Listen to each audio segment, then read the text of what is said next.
Ayon sa datos ng Philippine Statistics Authority noong April 1, 2021, kumulang 9 na milyon ang populasyon ng baboy sa buong bansa. Bumaba ito ng 22.6% kumpara noong taong 2020. Nangunguna ang Western Visayas sa may pinakamataas na populasyon ng baboy na umaabot sa mahigit 1.2 milyon. Sa kasalukuyan, ang probinsya ng Antique ay mayroong 73,666 na baboy, na kung saan ang 93% ay mula sa backyard farms at ang 7% naman ay mula sa commercial piggeries. Rigya kita tulad sa land where the mountains meet the seas, sa probinsya kang Antique. Kruhay, maayad-ayad nga adlaw kaninyo nga tanan. Mula sa Agribusiness and Marketing Assistance Division ng Department of Agriculture Western Visayas, ako po si Fitzjoy Britannia. Ako naman si Ana Marie Himatay. Samahan nyo kami sa ikatlong episode ng Biyahing Agribiz Western Visayas Series na may pamagat na Pag may grado, walang dihado. Ating kilalanin ang Sibalom Livestock and Poultry Raisers Association o SILPRA sa kanilang adhikain na matulungan ang mga magsasaka, lalo na ang mga nag-aalaga ng baboy sa Sibalom at sa mga karatig bayan.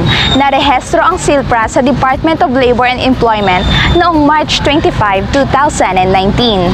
Kaakibat ang Municipal at Provincial Agriculture Office at ng DA Western Visayas, naging kasama ang SILPRA sa pagpapalaganap ng makabagong pamamaraan sa pagpaparami ng mga livestock at poultry animals sa bayan ng Sibalom. At higit sa lahat, naging instrumento ang asosasyon sa pagkakaroon ng direktang merkado sa mga hog raisers sa Sibalom, na kung saan nalimitahan ang presence ng mga traders o middlemen na nakakaapekto sa presyo ng baboy. Ang bayan ng Sibalom ay isa sa pinakamalaking bayan sa probinsya ng Antique. Mahigit sa 6,000 ektarya ang tinataniman ng palay. Ayon kay Municipal Agriculturist Albert Estoya, ang palay ang nangungunang priority commodity ng Sibalom, na kung saan umaabot ang kanilang produksyon sa 3.8 hanggang 4.1 metrikong tonelada.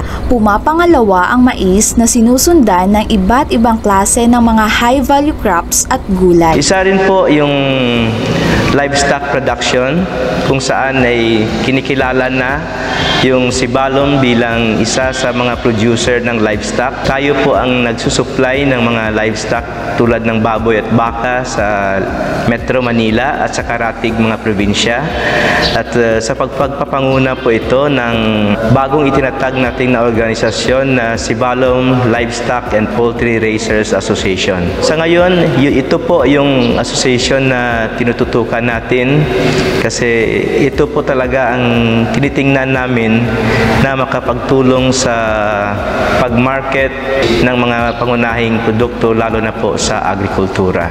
Isang malaking hamon sa mga magsasaka ng Sibalom ay ang mababang live weight price ng baboy sa kabila ng mataas na presyo ng commercial feeds at karne nito.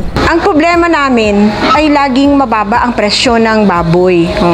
Nalalo pa nung 2017, 2018, sobrang baba ng presyo ng baboy. 75 lang or 85 pesos per kilo ng baboy. So, habang tumataas din ang presyo ng feeds, ay hindi na kami makakabawi o minsan lugi pa kami. Kaming mga hog raisers, nag-usap-usap kung paano namin matutugunan ito. Kailangan meron kaming grupo kasi nga, ang boses ng isa, mas matibay kung madami. Gayunpaman, nagkaisa ang mga hog raisers at binuo ang Sibalom Livestock and Poultry Raisers Association noong Agosto 2018 sa pangunguna ni Elma Peña. Opisyal na rehistro ang asosasyon sa DOLE makaraan ng 7 buwan. Nagsimula na kaming mag-meeting lagi kung paano solusyonan namin ang sobrang baba ng presyo ng baboy. Nag-uusap-usap kami kung paano kami makahanap ng buyer na kung saan wala nang dadaan o hindi na dadaan sa middleman. Kasi ang kadalasan nga nangyayari, sa middleman dumadaan ang baboy. Kaya mas malaki pa minsan ang kinikita ng middleman kumpara sa aming mga nag-aalaga. before pandemic, yung unang suliranin po ng mga farmers dito, lalo na yung mga livestock producers, ay yung pricing po. Kung saan yung price per kilo ng bawat baboy natin ay nag-range po siya ng 75 to 90 pesos per kilo. So before sang pandemic, karaniwang binibili po yung baboy natin is 80 pesos per kilo. Dati po, sabi ng ating mga karamihang magsasaka, lalo na yung magbababoy, ay kung may bili lang po ng baboy nila ng 100 pesos per kilo ay malaking tulong na po at masayang-masaya na sila. Nung dumating po yung pandemya, yung pandemic na po, at nagka-ECQ tayo dito sa Sibalom, yun na po ay halos nag-freeze na po yung bilihan ng baboy natin. Kung saan po, doon po ay naisipan natin na mag-organize ng isang association na mag-focus lang talaga sa pag-market matching ng ating babuyan. Doon po ay na-activate natin yung SILPRA or Sibalom Livestock and Poultry Raisers Association, na kung saan po ay doon na natin na nakita yung kahalagahan ng isang asosasyon na magtutulong sa market matching. Humanap po tayo ng mga market doon sa Kalakhang, Maynila. From 80, biglaan po umakyat yung baboy natin. Binili po natin sa 105 hanggang sa nagkaroon na po ng African swine fever at lumobo po yung presyo hanggang maximum of 175 per kilo. Doon po na realize na natin na maganda talaga yung market matching pag ang market ay direkta na sa Kalakhang, Maynila or sa direct buyer na po, na hindi na tayo magdadaan sa mga middlemen. Mas lalo kami nagka-problema nung nagkaroon ng lockdown. Kasi hindi lang mga tao ang na-lockdown, pati na yung mga baboy namin na-lockdown na rin. Imagine, nagsarado ang Boracay. Ang Boracay ang isa sa pinaka-main market namin sa Antique ng mga baboy. We are shipping 300 to 500 heads a week ng baboy to Boracay. Tapos ngayon wala. Imagine kung gaano yun kadaming baboy ang di makalabas dahil sa lockdown. Kung local market lang ng Antique ang kakain ng baboy, talagang hindi kaya. Sa dami ng baboy sa Sibalom.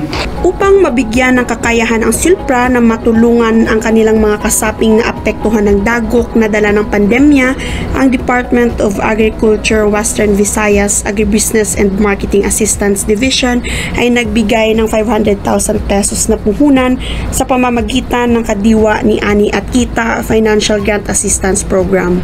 Sa ngayon po ay binabigyan po kami ng 500,000 pesos na kapital para sa pag-buyback po ng mga baboy ng ating magsasaka. At sa ngayon po ay inaasahan po namin na pabigyan po kami ng isang hauling truck. Kay yung plano po namin dito sa SILPRA or ng mga farmers, lalo na yung mga livestock raisers, ay yung produkto po namin ay direkta na maibenta namin sa Kalakhang, Maynila, para po na ma-eliminate natin yung mga middlemen at yung ultimate na price, yun na po ang maibigay namin sa ating mga farmers. Malaking tulong na po ito na maibigay natin sa ating magsasaka, lalo na sa ngayon na yung may pandemya at yung ating magsasaka, yun po ang pinaghuhugutan natin ng lakas para po na maitaguyod natin ang buhay ng bawat Pilipino. Buti naman at itong kasamahan namin na si Mr. Joey Kadungon na tumawag sa Maynila. At yun ang sinimulan na kung saan nakakausap namin ang isang buyer na taga Bulacan. So, si Mr. Su, may-ari din siya ng farm doon na kung saan tinumaan ng iisip ang kanyang farm. Di lang siya may-ari ng farm, siya din ay supplier din ng pork sa mga meat shop sa Maynila. So, problema niya kung saan niya kukunin ang mga baboy or karne ng baboy na isusupply niya sa mga meat shops. Padala kami ng mga videos, ng mga pictures ng aming mga baboy dito at kung saan nasabi niya nga pwede rin pala ang quality ng mga baboy dito is pwede dalhin sa Maynila. Malaki rin ang pasasalamat ni Ginang Elma dahil suportado ng local government unit ng Sibalom ang Silpra sa kanilang layunin na makabenta ng baboy sa Metro Manila sa gitna ng mahigpit na pagpapatupad ng community quarantine dahil sa pandemya. Binili niya sa amin ng 108 pesos per kilo. So, laking tuwa ng mga racers, no? Pero, konti pa lang. We started from first, isang hagban pa lang or 80 heads ang dinala sa Iloilo at ikarga sa barko. Bawat racer gustong baboy niya ang kukunin, no? Para dalhin doon. Pero, kailangan namin, na magkaroon ng share ang bawat isa. So, pinaghati-hatian yung 80 na yon para at least yung bawat racer ay magkaroon na ma-convert naman into cash yung kanyang baboy. Yun ang simula na kung saan ang ibang buyer doon sa Maynila nagkaroon ng interest na pumunta din sa Antique para dito mamili ng baboy. Naging tuloy-tuloy ang pagpapadala ng Silpra ng mga baboy sa Metro Manila na kung saan bumaba ang supply ng baboy sa merkado, dulot ng pananalanta ng African swine fever sa maraming lugar sa Luzon. Ang pag-aalaga ng baboy ay livelihood na talagang pwedeng pagkukunan ng pera. So sa dami ng OFW na umuwi dahil walang trabaho doon sa abroad, tapos mga taga Maynila na nawalan din ng trabaho doon sa Maynila. So nagkaroon sila ng tsansa, ang dami nagsulputan na mga backyard piggery. Pag-araw ng shipment, magtataka ka lang. Pagdating dito sa auction market, ang daming mga baboy na dumadating, no? Sakay ng top down, sakay ng Rusco, sakay ng jeep, sakay ng truck, no? Ang dami niyan. Iisip ka lang saan kaya nanggaling ito, no? Sa laki ng Sibalom, kasama ng San Remeo, sa dami ng nag-aalaga ng baboy. Naging susi rin ang direktang pagbebenta ng baboy sa Calacang, Luzon sa pag-unlad ng ekonomiya ng probinsya ng Antique. The most is 5,000 heads a week. Imagine lang kung ilang milyones yun, no? Ang naipapasok na pera ng pagbababoy dito sa probinsya ng Antique. Noong simula, naging alanganin pa si Ginang Elma na tanggapin ang tungkuling pamunuan ang Silpra. Subalit, nanaig ang kanyang adikain na tulungan ang kanyang kapwa magsasaka na umaasa sa pagbababoy bilang pangunahing kabuhayan. Laki kasi ang naitulong ng pag-aalaga ng baboy sa amin, no? Kami, may 3 kaming anak na kung saan yun ang tumulong sa pagpapaaral ng mga anak namin. Naalala ko nung panahon na nag-aaral ng mga bata, pag nanganganak ang baboy, magkaroon ng 10 or 8 biik, no? Biik pa lang yan, binibenta ko na yan. Oo, mga kaibigan ko, sasabihan ko na yan na, may biik na naman ako doon. Ilan sa'yo, ilan sa'yo. Pag nagsabi 2, 3, akin, ganito, down payment. Hiningian ko na sila ng down payment. Kasi, kailangan ko yung pera, ipapadala sa kanila habang nag-aaral sila. Ganun kalaki ang hitulong ng pagbababoy sa aming pamilya. Kaya kahit na nagtrabaho na yung mga bata, hindi kami tumigil kasi kailangan din namin tumulong sa iba. Dahil sa pagsuporta ng Silpra sa mga hog raisers ng Sibalom, nagkaroon ng siguradong merkado ang kanilang inaalagaang hayop na siya ring pinagkukunan ng kanilang pang-araw-araw na gastusin. Makikita mo bang racer na namalengke na siya? Totoo lang, makikita ko sila. Alam niyo ba kung ano ang happiness ang nararamdaman ko na ganun ang epekto, ang tulong sa kanila. Hinihikayat ni Ginang Elma ang mga kasapi na pag-ibayuhin o i-upgrade ang kanilang animal stocks upang lalong mapabuti ang kalidad at mapataas ang produksyon ng baboy. Kamakailan lang natapos na ang pagpapatayo ng feed mill project sa Barangay Igdalakit, Sibalom, Antique. Ang proyektong ito na nagkakahalaga ng mahigit 7 milyong piso ay pinondohan ng DA Bureau of Animal Industry upang matulungan ang mga magsasaka, lalong-lalo na ang mga nag-aalaga ng baboy at nagtatanim ng mais. Based po sa history ng feed mill na ito, kung paano namin po ma-acquire, ito po ay galing po sa Biyahing Bukid na inorganize ng Department of Agriculture in 2018. Malaking pasasalamat ko po sa ating SILPA President at ngayon po kinukongratulate siya na siya yung ating RAFC Chairman dito sa Visayas, si Ma'am Elma Peña. Unang-una po, siya po yung nag-raise nito na humingi ng feed meal para sa bayan ng Sibalom. Kasi po, marami tayong mais na pinoproduce pero hindi po na-utilize yung full value niya kasi after harvest, binibenta niya lang. So yung concept lang po sana nito, parang small feed meal lang, or parang backyard feed meal lang na makapag-start lang kami ng feed milling activities. Kaya po, laking pasalamat namin na yung hiningi namin na kaunti lang ay lubos-lubos yung ibinigay na tulong ng Department of Agriculture. So ngayon po ito po ay 7.5 million. May kasama na po itong mga tracking na kung saan mag-haul ng mga produkto natin. Pag nag-operate yung feed mill na yon, no, malaking bagay pa uli yun. Mapababa namin ang presyo ng feed sa pag-aalaga ng baboy, so mas malaki ang kikitain namin. Meron kami about 1,000 hectares na for corn production. So I think malaki ang tulong na yan dahil at least yung mga produkto namin pwede rin natin doon ibinta para gagawing feeds, no? Kasi problema natin, marami tayong livestock dito, kulang yung feeds. So malaki rin papasalamat namin dito sa province, especially yung local government units ng Sibalom na mayroong project na feed mill. So I would like to encourage everyone, doon natin ibibinta yung mga produkto natin sa Sibalom kasi gagamitin natin yan para sa feeds, no? So kung nakita nila na magandang presyo ng corn, sigurado after rice, sila magtatanim ng corn. Yung sa yellow corn production po natin, meron po tayong 1,125 hectares. Hindi po talagang devoted sa corn farming, pero kasi yung cropping pattern natin dito is rice and corn. Pero ngayon na po na may feed mill na tayo, ay expect po natin mag-increase po, by double or triple yung land area na devoted to corn production. Dagdag pa ni Municipal Agriculturist Albert Estoya, may malawak pang kalupaan sa bayan ng Sibalom na angkop na taniman ng mais, kamoteng kahoy at sorghum upang gamiting raw materials sa feed formulation. Naglaan din ng pondo ang local government unit ng Sibalom para makapamahagi ng binhi ng mais sa mga magsasaka ngayong taon.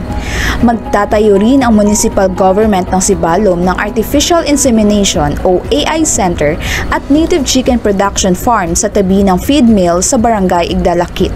Ang Sibalom Livestock Auction Market ay nakarehistro sa Bureau of Animal Industry noong May 9, 1978. Dito sa auction market, nagtatransak ang mga magsasaka at negosyante. Dito dinadala ng mga magsasaka ng Sibalom at mula sa ibang karatig bayan ang kanilang mga alagang manok, kambing, kalabaw, baka at baboy. Sa kabutihang palad, nakatanggap ng tulong pinansyal ang local government unit ng Sibalom mula sa Japan to KR project para mapaayos at maging moderno ang struktura.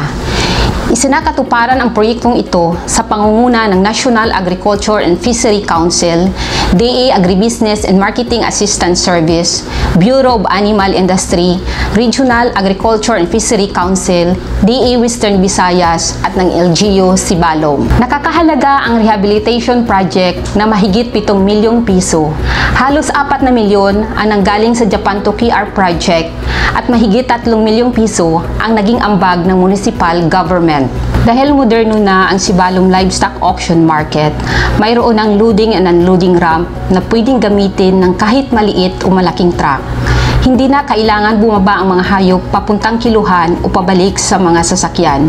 Meron na ding 2 digital weighing scale, malaking struktura na nagsisilbing pasilungan ng mga hayop, may matibay na bakod, palikuran, kumpletong water at lighting facilities at IT equipment. Sa pamamagitan ng livestock auction market, naging madali ang trading activities ng mga magsasakang kasapi ng Selpra. lalong-lalo na ngayon na tuloy-tuloy na ang pangmaramihang numero ng mga baboy na pinapadala sa Luzon at iba pang lugar sa rehiyon. Mas maganda yung facilities namin dito sa Sibalom dahil doon sa pondo na binigay din ng Y2Care. Sa kasalukuyan, mayroon ng 6 na traders mula sa Luzon ang direktang namimili ng baboy sa bayan ng Sibalom. Sinisiguro din ng Silpra na maayos ang sistema sa livestock auction market upang mapadali ang pagpapadala ng baboy sa Luzon. Pinaka-main market ng live hogs is Luzon dahil doon sa ASF. No? May scheduled na biyahe, madaling araw pa lang, bumababa na ang mga baboy. So, na yan, may kanya-kanya na yan doon pupuntahan. Kaninong shipper mapunta yung baboy niya. Or minsan din, pag wala pang kausap, so pagdating doon, kung highest bidder lang, kung sino yung mataas ang kuha, doon mo ibenta yung baboy mo. May patakaran din kami na pag pamuntang Maynila yon, hindi pwede yung below 80. So dapat 80 and up lang. Minsan 85 and up pa. Hindi natin pwedeng dalhin yung maliliit na baboy papunta ng Maynila. Maliban sa dapat secure yung supply ng baboy sa probinsya, malulugi din ang negosyante pag maliit kasi may loss weight pa yon. Pagkatapos ikilo yung baboy, isakay na yun sa truck. 5 o'clock bukas na yung aming livestock market. Sisimula na yun ng kilo, tapos direkta na sa truck. Malaki ang tulong nila sa mga hog raisers natin dito sa may probinsya ng Antique para maibenta yung mga baboy at magkaroon ulit sila ng pagkakataon na makapag-roll over ng kanilang kapital at sa pag-aalaga uli ng swine fatteners. Kaagapay ang Silpra at ang municipal government ng Sibalom, patuloy na pinaparami ni Ginoong Jerry Habili ng Barangay Pisanan ang kanyang produksyon ng baboy dahil nagkaroon ng direktang merkado at kahit papaano napataas rin ang live weight price ng baboy. Medyo matagal-tagal na rin akong nag-aalaga ng baboy, mga almost 15 years na. Noong una, konti lang yung inalagaan ko. Pero nakita ko na meron palang malaking income sa pag-aalaga ng baboy. Kaya unti-unti dinadagdagan ko yung mga inahin na aking inalagaan. Nang dumami na, nagawa na rin ako ng sarili kong project. Nagpapalaga rin ako sa iba, yung biik. Yung kinukuha nilang biik na isang piraso, alagaan nila yan hanggang sa maging isang inahin. Pagkatapos, balikan nila ako ng 2 piraso. Sa kanila na lang yung inahin na yun hanggang sa kung ilang ulit nila paanakin. Nagsumikap si Ginoong Jerry sa hog production sa kabila ng pagtaas ng commercial feeds at pagbaba ng live weight price ng baboy. Karaang taon, masyadong mura yung baboy dito sa aming lugar, sa Antique. Buti na nga ngayon, nang pumasok yung Silpra namin, yung asosasyon sa hog raiser dito sa bayan ng Sibalom. Sila yung gumawa ng paraan para makakontak kami ng mga buyer na direkta sa Maynila. Noong nakaraang August, yata yun, o July, medyo bumuti-buti na yung presyo ng baboy. Dati nasa 90 pesos lang yung per kilo noon. Noong December at saka January, umabot pa nga ng 160, halos dumubli hanggang 170. Labis ang pasasalamat ni Ginoong Jerry dahil naging maganda ang presyo at napataas rin ang kita ng mga backyard racers na katulad niya. Ini-encourage rin yung mga iba na backyard racer na tuloy lang tayo. Kasi doon sa baboy, pag hindi lang tayo mapasok ng peste, sigurado na may kikitain tayo. Taong 2013 nang magretiro bilang empleyado ng Department of Agriculture Western Visayas si Ginoong Isidro Barcelona ng Barangay Iganya, Sibalom. Makalipas ng 2 taon, kanyang sinimulan ang kanyang piggery gamit ang kanyang retirement fund. Start ako lang sa fattening lang, bali 200 heads. Nung magkapera, nag-put up ako ng talagang kumpleto na from breeding till finishing. Bali nag-start ako ng inahin, bali na kagad 100. Naging madali para kay Ginoong Isidro na pamahalaan ang kanyang commercial hog farm dahil siya ang nagtapos sa kursong animal husbandry. Bago ako pumasok ng DA, matagal-tagal din yung experience ko sa pagbababuyan sa mga private farms noon. Way back 1980 hasta 1987. Ngunit maging siya ay naapektuhan rin ng mababang live weight price ng baboy noong mga nagdaang taon. Mga 2018 na yun, sobrang bagsak yung presyo ng baboy. Hanggang 2019, umabot pa nga lang ng 85 kilos live weight, 85 to 90 kilos per kilo live weight. Yun nga lang, hindi gaano akong tinamaan dahil may meat shop ako. Doon nabebenta ko pa rin sa medyo mataas-taas na presyo dahil kinakarne ko eh. Naging kasapi rin si Ginoong Isidro sa Sibalom Livestock and Poultry Raisers Association simula noong 2020.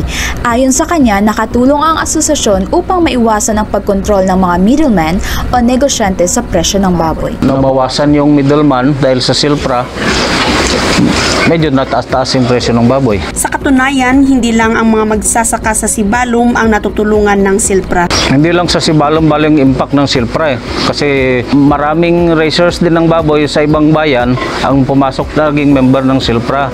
Kasi nga nung panahon na yun nang ino-open yung Silpra na to, masyadong mahina yung kalakaran ng baboy dito, masyadong mababa yung presyo. Kaya maraming nagpa-member para maka-avail din ng mataas-taas na presyo. Nararapat din raw na siguraduhin ng mga magsasaka na upgraded ang breed ng baboy na kanilang inaalagaan. Kung maganda yung lahi ng baboy mo, maganda rin yung yung FCR, feed conversion rate. Kumpara mo sa mga upgraded lang o di kaya mga native. Mas maganda yung mga foreign breeds eh. Mas improve sila kumpara sa mga native.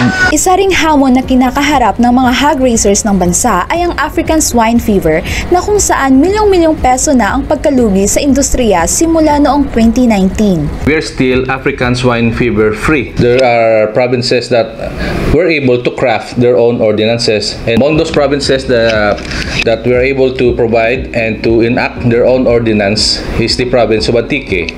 So Antique has been very keen on their efforts, especially on the preventive and control measures for African swine fever. The province of Antique was able to intercept and confiscate certain products being sold that are really prohibited in the market. That's as much as we appeal for those online sellers who had been continuing to sell online products, but the efforts of the team, still the province of Antique has been very eager to track down all of these sellers. Among the contributions of the province of Antique is the creation and the support for the Silpra. This is a farmers group, farmers cooperative, which is being supported by the Department of Agriculture. It is composed of hog raisers all throughout Sibalom, Antique, and some of the parts of the province also. Their effort is to consolidate their own products, their own produce, so that they can demand their own recommended cost, so that our raisers can have their own gain, especially on their production of pigs. The support of the Department of Agriculture, among these are the provision of the transport subsidy. This assistance is being provided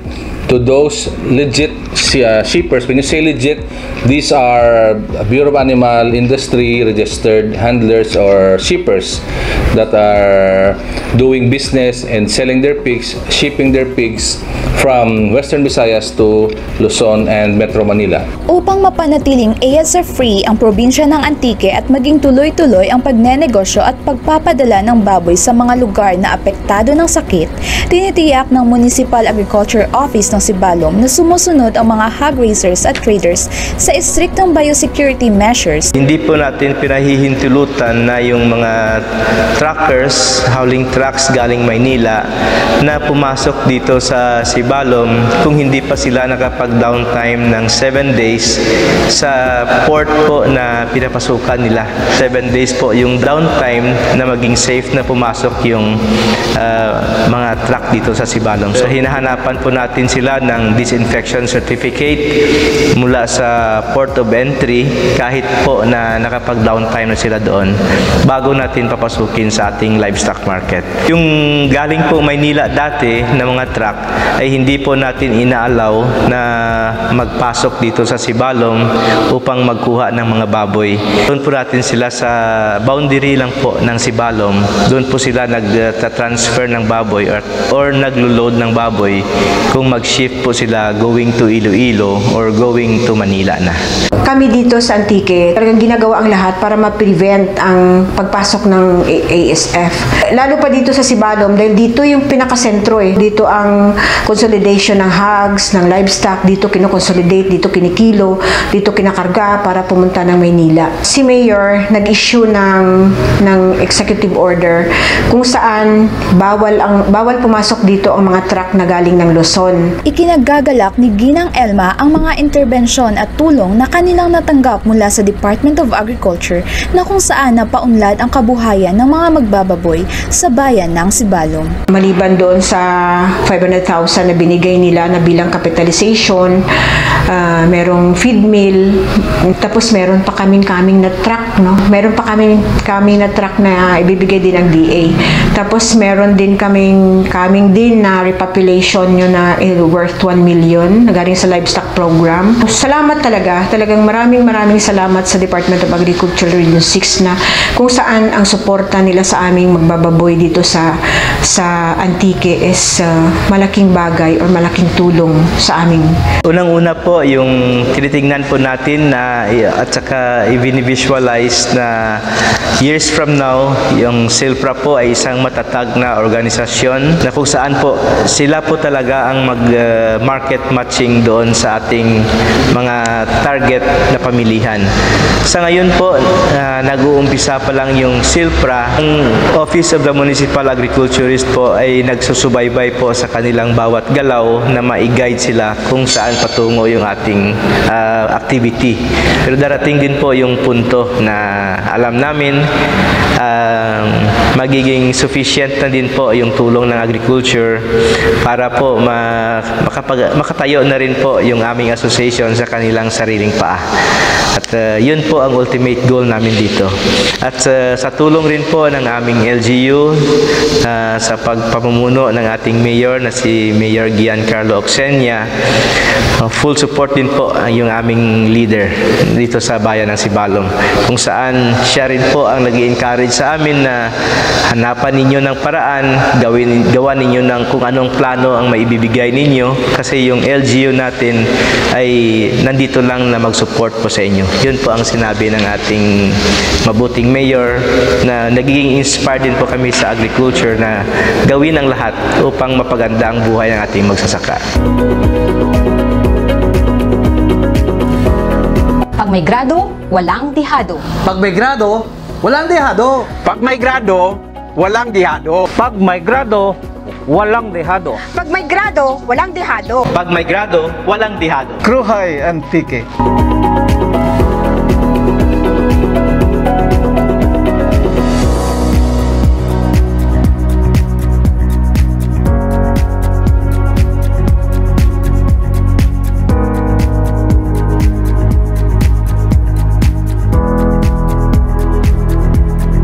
Inuna po naming tinampok ang kwentong Silpra sa Integrated Barangays of Numancia Multipurpose Cooperative dahil kasalukuyang mataas ang kaso ng COVID-19 sa probinsya ng Aklan.